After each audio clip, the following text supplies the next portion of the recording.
Cool. Well, I'm Becky. I'm Caitlin. And we're from HeyUGuys. And first of all, congratulations on the film. Oh, cool, yeah. Really enjoyed it. Yeah. And happy birthday for the other week. Thanks very much. Thank you. Yeah, happy Cheers. 50th. Yeah. We're 44. Yeah, we're 44. Oh, right, okay. But yeah. So guys, 10 years, it must feel like an end of an era. You've been doing it so long. When you finished filming, did you sort of decide maybe we should get a commemorative tattoo done? No. Main reason my nan would kill me. Yeah. Like, physically kill me, I think. But no, we had a great time filming, like especially the last film as well. It was good to end, and to end it all on such a high. Yeah. I think that's a really good thing, because normally, I don't think, well, I've never heard of 8 films going and just growing in magnitude, you know. So to end it at the peak of its popularity is really cool. Brilliant. Yeah. Well, the films have got progressively darker since the very first one, especially since David came on board. Especially Fred and George, things switch from comedy to a bit more sinister. So yeah, we've got an ear loss, we've got a death. It's a massive thing. Yeah. So how did you guys approach those darker scenes? It was quite easy, really, because we didn't always view Fred and George as the always joking. Like I couldn't imagine them literally waking up going, "Yay, time!" Like, you know, having a practical joke until they fall asleep, and then that's it. Like, they are. Obviously we saw them as what real people are like. So it was kind of cool playing the same characters, but in, you know, a darker, like a more sensible, shall we say? Yeah. But then I like still offset. We were still laughing and joking around with all the other guys as well while we were there. So I guess, and then David. I mean, since David came on as well, I think it's just happened. It fits in with how the books have progressed darker as well. So it's not like he came on and made it darker, but he just kept it true to the books. Yeah, but some of the stuff your characters have to deal with is pretty hard. Yeah. It's a bit different to the Quidditch, I'd say. Yeah. There's not the light-hearted sense of it. I mean, how was it playing sort of, dying and losing an ear? Those are big things anyway. Yeah, it was cool because I've never had a scratch in any of the films. So to go straight from, you know, the whole thing, it's quite funny actually. The first day we were putting the finished ear on, Stuck in the Middle with You came on the radio. So it was just a lot of, like, you know, Reservoir Dogs type stuff. That'll put you in a grim mood. It lightened the mood really, the whole thing. And then when we actually got to do it, the main thing I remember is that the blood what was used, what Nick Dubman developed for it, it's like a sugary based thing, and I can remember it being really cold, and it would like seep in between the actual prosthetic and the middle bit there, so it'd just be sitting there, and it got really sticky as well. Oh, that's horrible. So it was quite easy to get in there. All that. Well, you guys have grown up amongst the who's who of sort of British TV film stars as well as sort of crew. What have been the most valuable sort of things you've learned, or sort of pearls of wisdom that have been given to you by those guys? 'Cause it's a privilege, it must be. Yeah, definitely. I think just how nice all the other cast members are. Like, you're in a room surrounded by, like, Robbie Coltrane, Michael Gambon, Alan Rickman, Maggie Smith, Julie Walters, like I say, the who's who of British film, and they're so nice and welcoming. And if you've got a question on, like you say, like the more darker scenes with Fred and George, like we'd say we'd ask Julie and people like that, how would you do it if you don't mind me, and they just give their advice on exactly how. So you can't really get tuition like that anywhere else. So it was really rewarding, definitely on a professional scale as well, to have that. Years and years of experience between a lot of them to tell us and advise us, so that was really cool. Have you two ever played any twin tricks on set, or do people know you too well for that? I think they know us too well for that. So a long way. Ever? No, never. Never. Maybe a couple of times. Well, it wasn't really a twin joke. It was more that there was one AD, Fiona, who was on the first 4, and she kind of like determined how to tell us apart. Was that I saw like a little scar there, and I got a chicken pox mark there, and I told her on the first movie that it was actually where I was shot by a farmer through trespassing when I was a kid, and she actually believed me through the whole. And it's got to be what, a 5-6 year process. And as she said to my dad, of course I know how to tell them apart. It's where James got shot by a farmer. What? So yeah, that was kind of that's probably the longest running joke I've had going with anybody. But we won't repeat what she said when she found out. But yeah, it was along the lines of "you boys." Really showing the face. yeah. Now, this is a twin question again. When you were little, who was red and who was blue?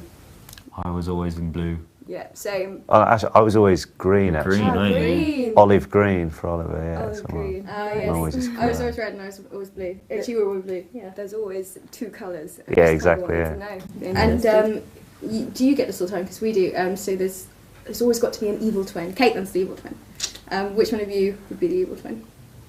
I think we're both evil. We're not. Yeah, there's no good politics to this Is right anyone here. like messier or like? Oh yeah, James is. I'm the tidy one when it comes to like anything to do with paperwork or Are anything. you older? Yeah, There you go. I've got like a filing Messy- cabinet all messy set up and for younger. everything. Let's have more fun. I Yeah, think. exactly. But, yeah. We've actually didn't even mean to do this. We're sat older and older and younger. Oh right, okay. Tidier and tidier. Easy for the camera then. Yeah.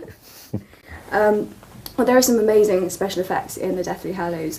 Throughout the whole of the Harry Potter series, there's sort of a testament to the progress film has made in visual effects, special effects. Do you think there's a ceiling to that, or sort of will films continue to make their own magic with that sort of thing? I think that it can only. I mean, you always think, how can they top that? Like when we started the first movie, it was all state of the art then, and you just wonder how are they ever going to top these effects? And like as the visual effects and the computers get more powerful and smarter and all that kind of stuff, then you just see the technology coming on. And in part one with the 7 Harry sequence, I think that was the first time it was done outside of North America, that sequence. And that was all really cool, learning all how that was done. So I don't think I think you'd think. I mean, obviously the obvious thing would be that how far can this go? But when you actually think in detail, it's going to be very hard pushed to say that this is where the line is drawn. That was another thing where you had to paint on. Yeah, it's called Movacam. So like clay. Like if you imagine where they used to use 10 dots on your orange dots, whereas now they just use this this makeup, and under ultraviolet light it picks up some like 1,000 different facial. I learned I've got a lot of wrinkles. Sort of. It's really horrible looking at it. I was like, no. Get it off. Yeah, I know. Well, thanks, Harry Potter. You guys are possibly the most famous male twins in the world, if you think about it. It's like, Suppose. Maybe. Yeah, maybe. But what's the plan for the future? Do you think that this is the end of the double act? Are you going to go your separate ways? Or? I'd like to not think that it's the end of the double act. Maybe the double act will go on pause for a little while, but certainly not the end of it, because people. We don't hate each other. It's No, not like it's not like that. So I think where there's a demand for it, they'll obviously will be around. But yeah, we're going to try and branch out into our own individual What would those be? stuff. Individual stuff. Yeah. I'd like to go something completely opposite to the Fred aspect of. Obviously, I'd like to live, and I think that I'd just like a bit more a serious role, maybe a bit more or a darker role or something. Yeah. So that's something that would appeal to me. But I love doing all the comedy stuff as well.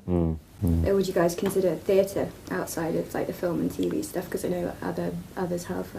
Daniel has, and especially. Matt's we were speaking to Matt earlier about how his tours go and everything on that. So he seems to be having a blast with that. So yeah, certainly different media is cool. Oh, but still the acting. Yeah, definitely.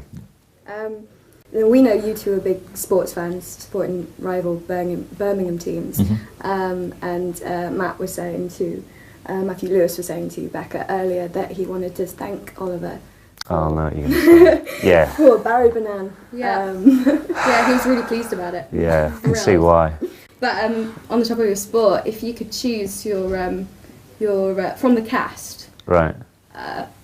Your dream team, Quidditch team, the Quidditch dream team, Oh wow! who would you choose? You go first, James. Oh. I'll get first fix. Are we characters or Yeah. As character Yeah, go for it. or as the actor themselves? Whatever you Yeah, want. whichever Whatever's going one to you bring the think best is- qualities to your I was team. going to say, if I was going to say character, I'd say Ron. But if I'm saying Rupert, then I'm not so sure. Yeah, let's say Ron for a I'll put defender Rupert. like he was a blocker in the movie. I'd say that. Nothing in goal. Well, yeah, that's what it is. I'd say Alfie Enoch, Yeah. just because he's the most sportiest guy going. Like doing stuff like he plays cricket at a fantastic rate. Yeah. So I definitely have Alfie in there, probably as a more of an attacker than anything, but as the bludgers. Yeah. Would you guys be in it? Yeah, Yeah. I'd have to be a bludger. You're Gotta be a That's bludger. yeah. Gotta be. There are people that play Quidditch in the. I heard, yeah, I don't know how. Well, I've never actually gone to the effort of looking how they do it, but unless it's on bicycles or It something. actually Yeah. involves brooms. I'm Yeah, not sure it does. though. You have to waddle around. Do you the place. skydive? Skydiving at the same time. we actually said that in an interview once. Someone actually said, like, it was a long day of press, and they said, how do you do Quidditch? And I just said, jokingly, we do skydive, and it's like one take, you've got to get it all done. And we actually saw the press article, like, exclusive. This is how it's done. Yeah, I can't remember where that was, but I'm sorry if they, if they were saying that. Well, do you guys think that there'll be tears for the final sort of part 2 premiere, or are you just excited? I'm really excited. We saw, Yeah, we saw saw- the what it's going to be for the premiere, and it's It's pretty much the biggest biggest one premiere ever, I think they're saying. So Yeah. that's certainly London's ever had. I don't know if you're going to cry at that, then it's going to be very embarrassing for all those people. So I'm really excited. Premieres are the reasons that, like, of all the hard, like I say, like the 5 a.m. starts or something. Then, like, when you get out the car at Leicester Square, like we did earlier in the year, and there was 8,000 people there, like just like the noise was incredible, and people have flown from all over the world. There was one person from Brazil who flew over, went straight to Leicester Square, and was flying back that day. Like, didn't even Just to camp out. Didn't see the film or anything. Just to camp out. just to see us walk into the cinema, essentially. It's pretty crazy. And there'd be times when we were. I think the moment I'm not looking forward to is because after the premiere in London, we go to different territories around the world to do premieres this end, and I'm not looking forward to the final stop flying home, because that's when it's going to like right. And that's that. That's that. So it's yeah, that's the one bit I think I'm a bit apprehensive about. Yeah, definitely. So are you two giving up anything for Lent, seeing as it's Pancake Day today? Chips. Chips. That is Giving up chips. courageous. I was thinking of different things I could give up, and chips would probably be the manageable. Now one. you've said that, if anyone sees you... Oh no, they can do. Yeah, they can do. But a kebab still doesn't count. So I can have a kebab. The whole other food. Yeah, exactly. But no, chips is not for me anymore. How about you? I don't know. I was thinking about it today, and I said to people on Twitter, like, what's good, and then I got a really good response saying, I don't give up stuff for Lent. I just try and improve myself by doing something new. No, that doesn't count. Well, you're giving up not doing something. That's my excuse. I don't know. I may start doing more exercise a day or something. Or I don't know. Maybe you should give up being messy. No, Doesn't I try every that week. comes I try. naturally, doesn't it? I can't give up. Oh, you live together, so you could just get more messy and just keep bringing chips into the house. I'm gonna have chip butties, I think, Yeah. every morning. I think that'd be good. Yeah, so as it is Pancake Day, 30 bots did every flavoured pancake. Best pancake flavour, worst pancake flavour. Best pancake flavour would be chocolate buttons with mini marshmallows and some strawberries. Nice. That'd be the best. Yeah, That's that's what we kind of do every year. Yeah. And worst? Marmite.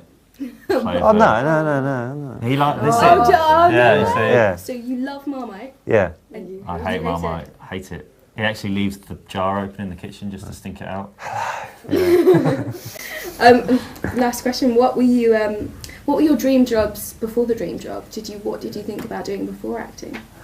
I actually wanted to be a geologist when I was at senior school.